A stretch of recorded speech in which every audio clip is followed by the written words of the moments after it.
இல்ல என்னால டெல்டாலையும் சவுத்துலையும் என்னால் ரொம்ப பார்க்க முடியல.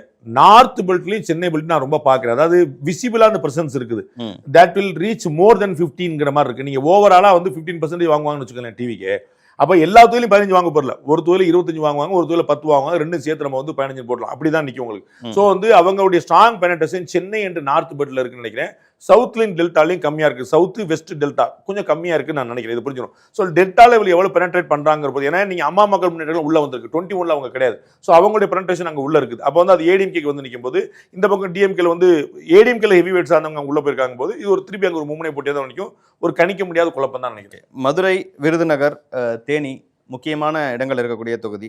மாணிக்கம் தாகூர் ரொம்ப ஆசைப்பட்ட மதுரை வடக்கு வழக்கம் போல தளபதி அவர்களுக்கே போயிடுச்சு. விருதுநகர்ல விஜய பிரபாகரன் அவர்கள், தேனியில இங்க எல்லாம் வந்து திமுக கூட்டணியோட உள்ளடி வேலையும் ஒரு மேஜர் ரோல் பிளே பண்ணணும்னு நினைக்கிறேன். திமுக மட்டும் இல்ல, திமுக கூட்டணி, திமுக நீங்க சொன்ன திரு தளபதி அவர்கள், மூர்த்தி அவர்கள், இவங்க எல்லாருமே திமுகவிலையும் எதிர்ப்பு சம்பாதிச்சிருக்காங்க. திரு மூர்த்தி அவர்களுக்கும் திரு பிடிஆர் பழனிவேல் தியாகராஜனுக்கும் உள்ள அதிருப்தி ஊரை அறிஞ்சதாங்க. மேயர் வச்சு ஒரு கோஷ்டி, இந்த மாதிரி ஆளாளுக்கு ஒரு கோஷ்டி பண்ணி அவங்களுக்குள்ள ஒரு பெரிய கான்ட்ரவர்சி ஓடிட்டு பார்த்தா கண்கூடா பாக்குறோம்.